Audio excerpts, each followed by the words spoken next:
was very spontaneously decided that we should have the Devi Puja in England.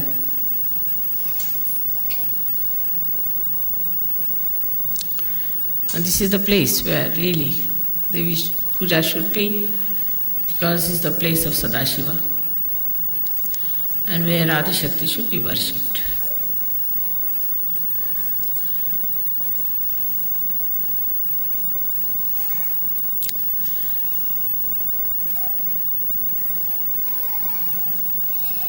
We have to today understand that why do we do Devi Puja? What is the reason for this Devi Puja? What do we get out of it? What are we supposed to achieve in our contents, within ourselves?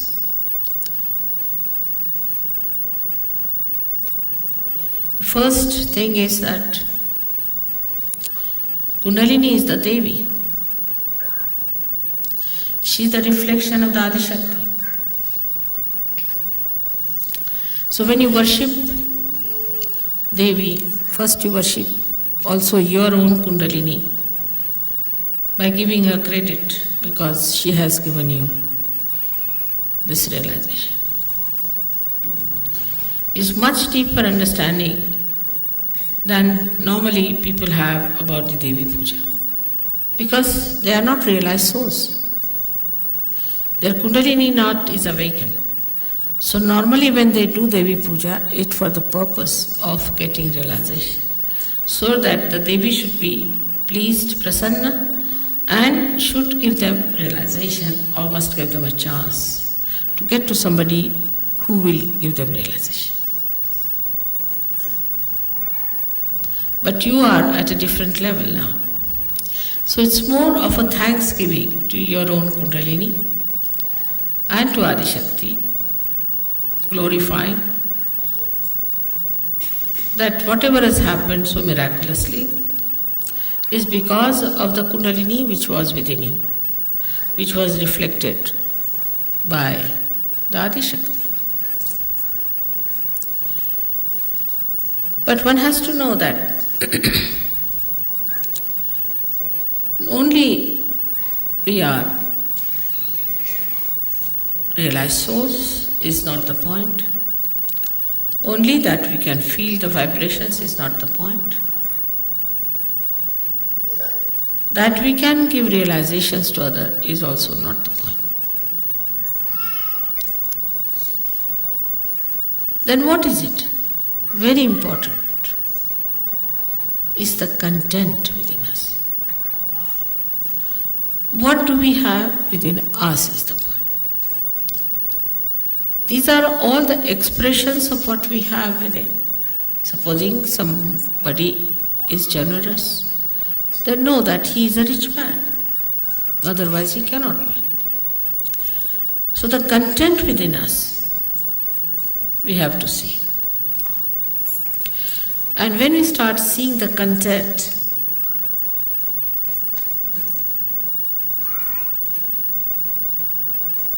where do we find in the nature there is real content? We say the sea. Sea is there, sea full of water. So much of water it sucks in from everywhere. And then it allows itself to be boiled by the sun and gives rain.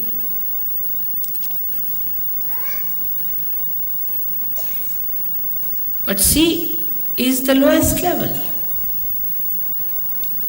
stands at the lowest level and sucks in all the water from everywhere. In the same way, a Sahaja Yogi must know that to be really achieving more content, we have to be not at a higher level outside. It said in the Bible you have to be meek, but I think it was not explained to people. Only the strong people can be meek. Secured people can be meek. Only the rich, in essence, can be meek. Not the people who are insecure. Because they are insecure, how can they be meek?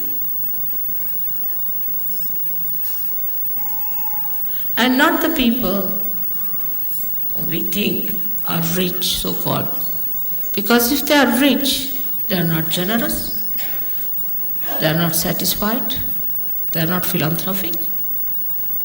So they are not rich, they are still greedy beggars.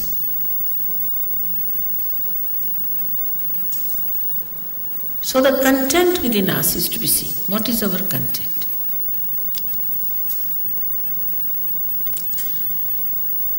You love me, I love you. It's very good. But when you love me, you have to know that there are certain qualities which are very lovable in a Sahaja. Actually, people get lost even after Sahaja. They think they can get over everything, are perfectly all right, and they are thrown overboard.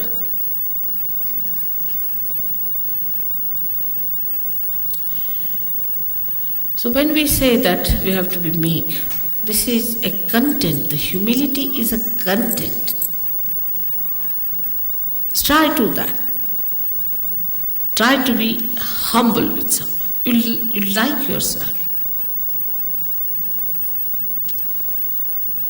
You'll enjoy that quality within us, that, see, I'm humbler than another person. And what is another thing we find as content are the great mountains, because they have heights.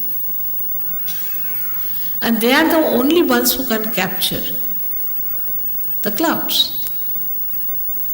So such a rapport there is between the humility of the ocean and the heights of the mountain. That's how a Sahaja should be. He is too high because so much of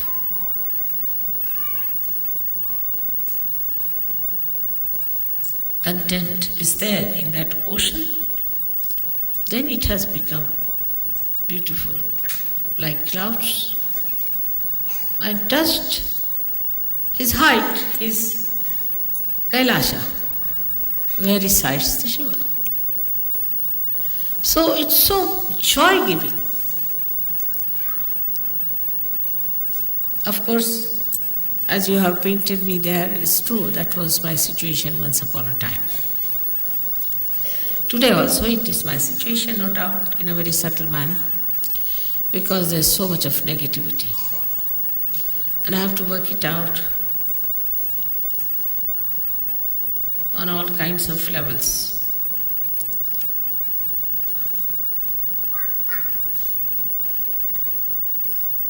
There is no excuse for some human being to be a devil, no excuse. And for a Sahaja, there's no excuse at all. But still, once I have called you my son, my child, there's a little blessing goes, I would say, a long rope. But that long rope one should not care for. You have to care for your own quality, for your own inner capacity to suck in. Now look at the ocean as it is. All that is around falls into the ocean, everything. And then the sun, we can say that's the spirit, evaporates. Only possible in the ocean. It doesn't evaporate the river so much as it can, because such a wide thing, such a deep thing, inexhaustible. And then absolutely pure material comes out of that. And that can go and touch the heart. Because as a Sahaja's hearts are at a very high level, where there is Shiva residing. Nobody can reach there except for the purity.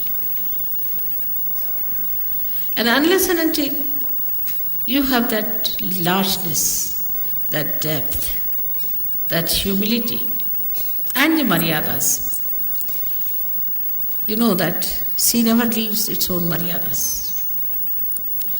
And if you press it from one end, it will express on one other side. It never leaves. If Pacific Ocean was even 100 feet deeper, there would have been a problem. So even in depth, in its height, in its spreading, it has its own maryadas. But in that maryada, he has a feeling that he is one with the nature, one with Mother. He is not disturbing the Mother Earth, nicely placed in the body of Mother Earth. Nature is bound by the divine. The divine looks after the nature, so everything works out beautifully, and you have freedom. And after Sahaja Yoga, you have greater freedom. Absolute freedom, because you can not be bound by anything nonsensical, anything sinful, anything base. You are above that like a mountain. And so wherever there is a combination of a mountain and an ocean, the ships can come. Deep people can only come to such shores where there is depth. That's how you achieve your depth, between your heart and your Bhavasagara. That beautiful area where people can come to you and just they know this is something great.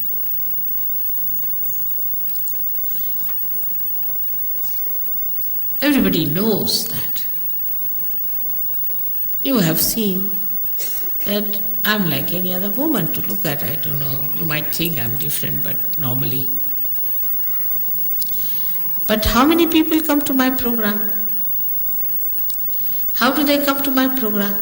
Must think. In Colombia, when nobody had even heard my name,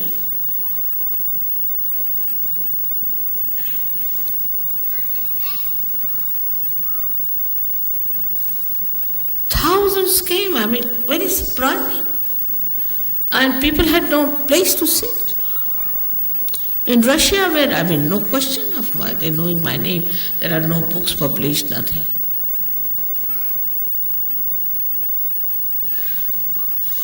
So, you can say that, Mother, you manipulate it through the collective unconscious. I do not, but it does. I think so. So when the Sahajogis have that content within themselves, the collective unconscious, the divine, will act, definitely act. Like a person who is spreading advertisements, this, that, yes, people come because he takes money. They think they can purchase this man. But where there's no money involved, no business involved, nothing, you people are just simple people, just like them. So, but it's all done by the divine, isn't it? So the divine works it out. But if the Sahajogis in a place are good for nothing, then even if I am there, it does not work. Half-hearted people, if they are, it does not work. in no way to discourage you, but to tell you that you have to develop your content within yourself, a complete faith in yourself. This is the greatest property of a Sahaja. And what is this ocean? It's love and love. It doesn't talk, it doesn't do much, nothing is to be done in this. It just works spontaneously. The less you do, the better. The more you try to do, I will do this, manipulate there, no. You just develop your content within yourself.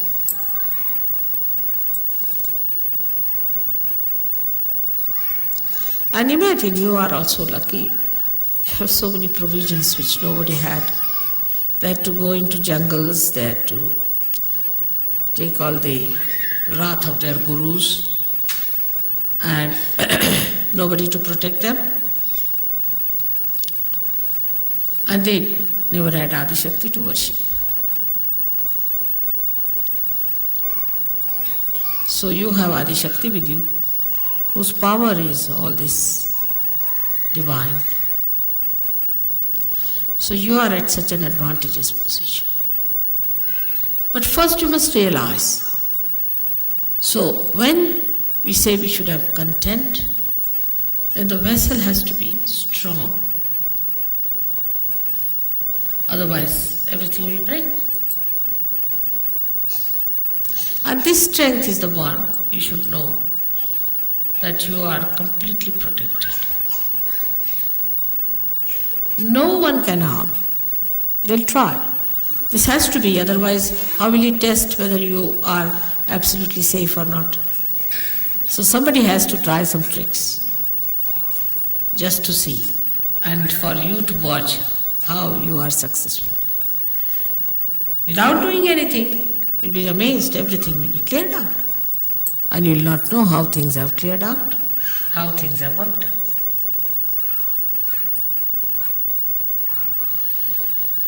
So the strength comes, again the question is how the strength comes into a Sahaja. There I would say the Shraddha. Shraddha is not blind faith. After Sahaja, after realization, you know everything. You've seen my photographs, you have seen how Sahaja works, you've seen how you can raise the kundalini of people, you can feel the vibrations, you can feel others, you can cure others. All this power is within you. But just to realize that power without ego is your strength. And when you are powerful, you don't have the ego, because what is the need there?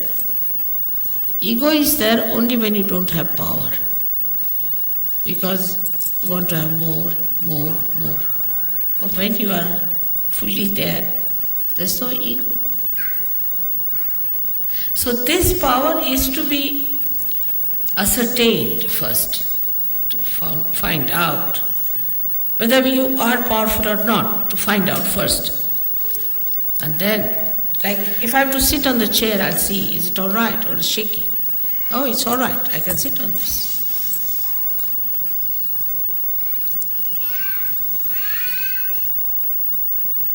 Some Sahajogis still remain on the periphery. There's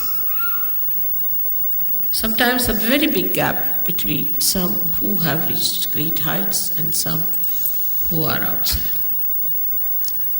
All these are negative forces which were killed long time back.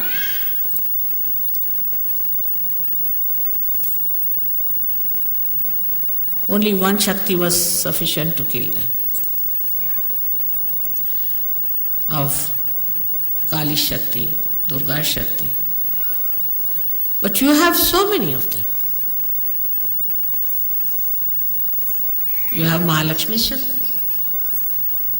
You got Saraswati Shaktis. You have all the 12 deities are there working for you.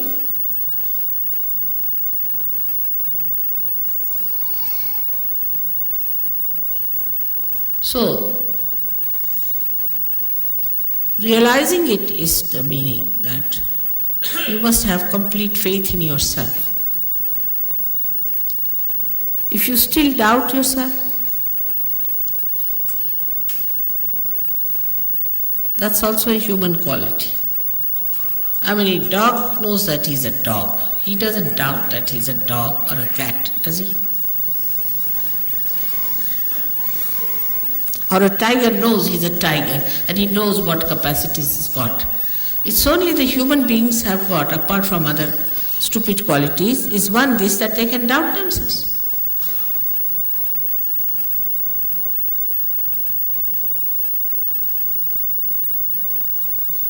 And this doubting quality has made them cowards. In Sahaja Yoga, you should have no doubts about yourself. Because I'm still doing like this, mother, I'm still doing like this, then how? Then get rid of it. I mean, how can I solve your problem if you want to carry monkey on your back? And I'm still carrying the monkey on your back, you get rid of the monkey, finished. It's so simple. I mean, to my simple logic, this is what is the answer. Why do you want to carry the monkey and then come and tell me, mother, I am carrying the monkey? I can see it.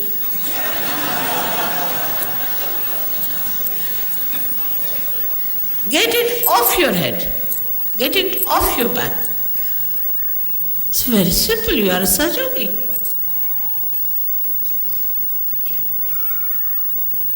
And this is what I found about Russians. They didn't have any monkeys, really. Very surprising. I think there are no monkeys at all there. None of them. No private problems, no public problems, no any other problem, nothing they discussed, nothing. They could have said that our government is such, is nothing. Sad enough of everything they must have. Very well read people, very well educated, in very big professions, very humble, very open hearted. They just wanted realization. That's all. They said, you have come here for our liberation. They would even touch my sari like that. Place I walked, they would touch. Just imagine. Who has told them about vibration? I never said I am Adi Shakti. How did they recognize me? They developed that strength within themselves, that Shraddha. And they never talked about God in that country. They have some stupid people who have churches and things like that, and Islamic institutions. But most of the people are so strong, and the content is showing itself. Imagine every time they have a program, even now on follow-on, at least 1,000 people are there. In this England, we can't even get 1,000 for Devi Puja.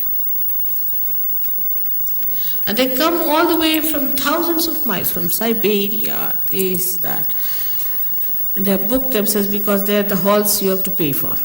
So, though the Sahaja Yogis don't take money, they pay for halls.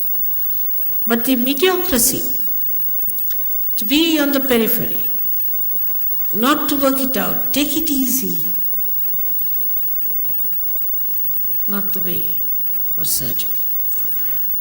We don't have to kill demons. There's no need to join any war or to fight like soldiers as they fought with Devi. Nothing. You have just to take out the negative within yourself, lethargy from you, and work it out. We say mantras, we know what are the powers of the mantras are, but you have to keep them awakened. For that, I have told you 100 times, you must meditate. Not the way to meditate, all right, it's like playing golf, sort. It's not that way. It's a serious thing. You're worshipping Adi Shakti with that complete understanding and dedication. You have to do it, not a mechanical thing. It's not a game. It's something very subtle and special.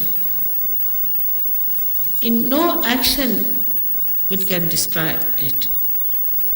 It is just a very deep feeling. To that depth, no other feeling goes. With that feeling, you have to meditate. And then see the results. Many people say, I've done this, mother, I've done that, still. Because you are not deep enough. It's not how much you pray. It's not how many words you use for prayer. But it is how deeply you have touched the feet of the divine. That is important. So today we have to see that Devi is using her sword to pierce through our heart so that all negativity runs away, and through that she wants to plant the lotus for Shiva to settle down. She wants to take away all that ugliness from within.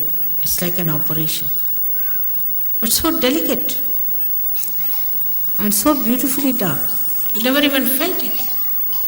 The other day somebody gave me a book on the Devis, and the vibrations are called as span, that means pulsation. It's correct, no doubt. And it's called as anahata in Sanskrit language, meaning without percussions. But I was reading that book, I said it's like going round and round, up and down, going into this maze, that maze.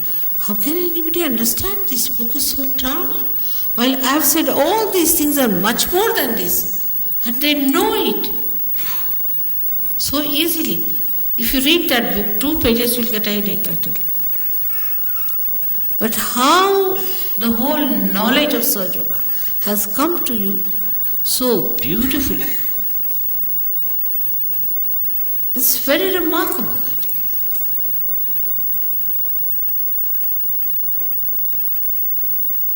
If you read the mantras, they'll give you explanations which has nothing to do with reality, sometimes I feel.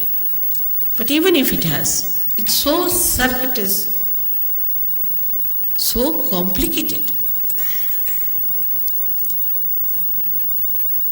I would say Adi Shankaracharya realized it, and that's why he gave up the idea of writing any treatise. He said, let's make it simple, the praise of the mother, finished. If you praise the mother, everything will.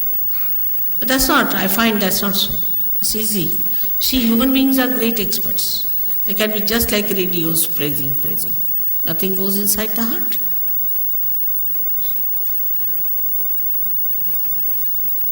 But you have to develop that depth. In Sahaja Yoga, we work through our heart, not through our brains. You have to develop that heart and to receive into it the greatness of other people. Now people can see what's wrong with others very easily. They don't want to see what's wrong with them. Any intelligent man can see that. There's no need to have realization. But a wise person sees what's wrong with him and he trusts. He trusts himself then because he's wise. He doesn't doubt. He knows he's wise. He knows what's wrong with him and what is to be done. So the work of the goddess is very different today, as you can see it clearly. Of course, symbolically it is the same. But it has become very subtle, very subtle. The first work is to destroy the negativity, which is going on, as you know. The more light comes in, the ignorance will disappear. This light will spread, all the darkness will go away. But you are the lights. You have to put the lights on. And you have to look after your light. And you have to make that light eternal. This is one work which you are doing. It's a beautiful work of the Goddess. You are doing is to spread light, enlighten people. The negativity that is around you is not so dangerous as whatever is in you. Today it has become subtler. The negativity has become subtler. It's entered into your being. And be careful. It may any time topple you.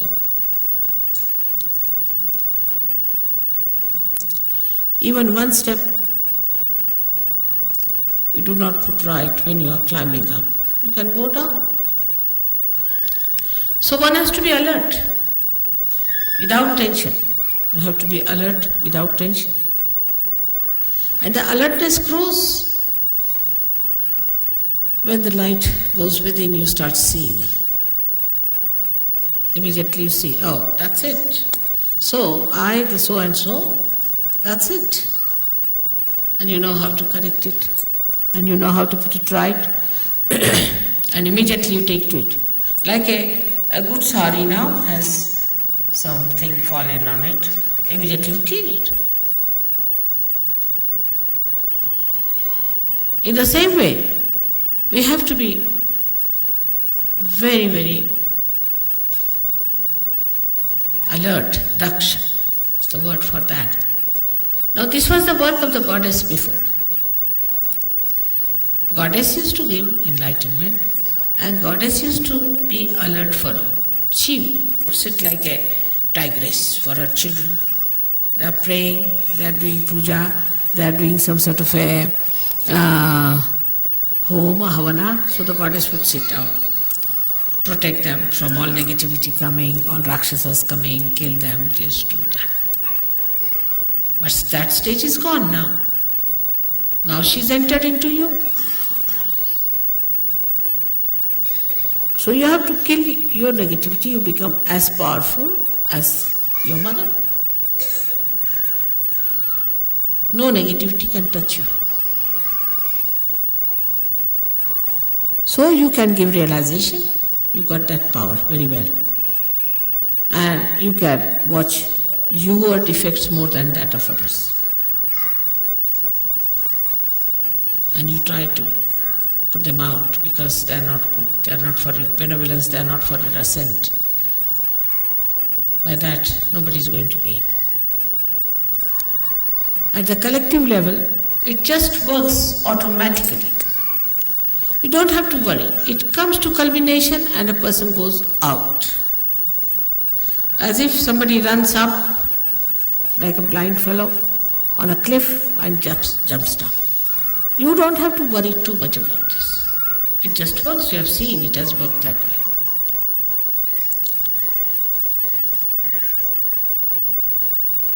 Now another quality that you have, to believe that Goddess is working through you. In you she resides. You have got the powers. It's penetrated into you. Is that you can comfort people. You can cure them. You can give them peace. You can give them bliss. But then what Goddess has done in you is that she has given you the bliss. You have become bliss. Like they say a cool air conditioner, you get the cool from there. In the same way, if you are emitting bliss, you give bliss to others. But there is no bliss within yourself. But what bliss you can give to others? So a Sahaja has to be a blissful like the Goddess. You see, she has very extreme characters, as you must have known that. She's extremely cruel. She can be very cruel. And she can be extremely gentle. like 2 ragas of yesterday. She could be extremely harsh, extremely harsh, beyond all human expectations. And she could be extremely mild.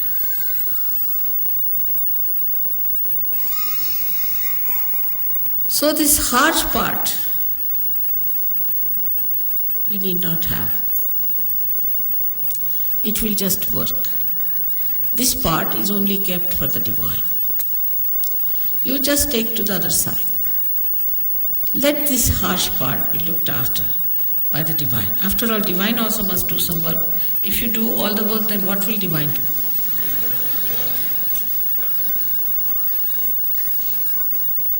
So the divine will look after that part. So you have to enjoy yourself as the goddess enjoys herself. Enjoys her place, enjoys her peace, enjoys her everything. Her creation, her children, their love, everything she enjoys. In the same way you have to enjoy. You have to know about everything. You have to be absolutely knowledgeable.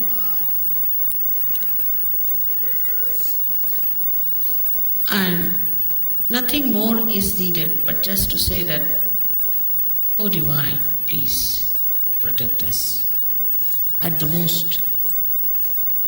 Even if you don't say it's all right, you're looked after.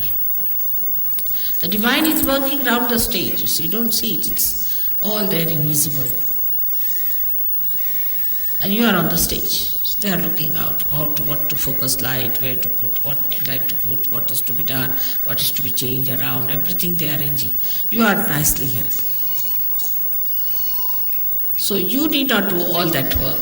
You do your work of acting and saying dialogues. That's your work.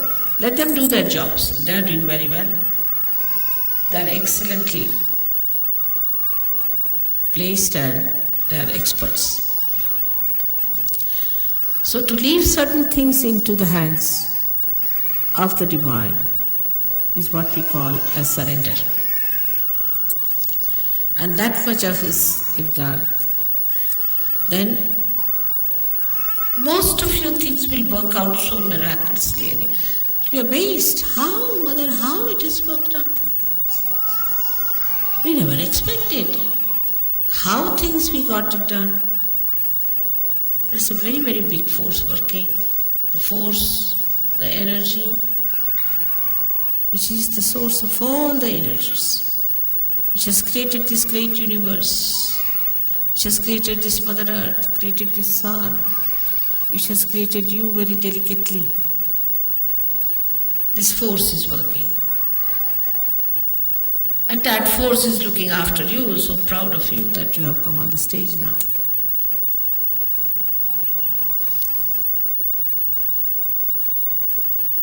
So as it is, we are today praying to the Goddess that help us to fight our negativity within us. Give us your tiger so that we fight. Give us your lion so we fight. Let us fight all these horrible animals that are within us, these horrible haunting things that are within us, these horrible conditionings we have to get rid of it. Still, if you watch yourself, lots of conditionings are there. Lots. You see, if you see, there are covered with very thin curtains and you don't see it. But they are there. Let the tiger enter into all these dens and find out. And you enjoy that, riding over the horse, riding over the lion and riding over the tiger. Like a goddess, why not? After all, children get all the heritage of the mother, don't they? So you have all the heritage available to you. But you have to be worthy in the sense that you have to know that you are worthy. That's all. You have to just know that you are worthy. and that you can do it. So again, today we are here to do this puja, which would have been in Perth, but somehow or other it was not so. And is luck for you to have this puja, and it is something of a very deeper nature, very subtler nature. Like your blood it is, because on these 7 days they say the goddess has to wear the red all the time, because it's blood. And the first color you see in the womb of your mother is red. It's the security. One side is the red rag, another side it is the security. So for you it is the security. Around you, every place you go, it is there. Just feel it. You have entered, I must say, into the kingdom of God, no doubt about it. You all have entered. So beautifully you are settled down. May God bless you.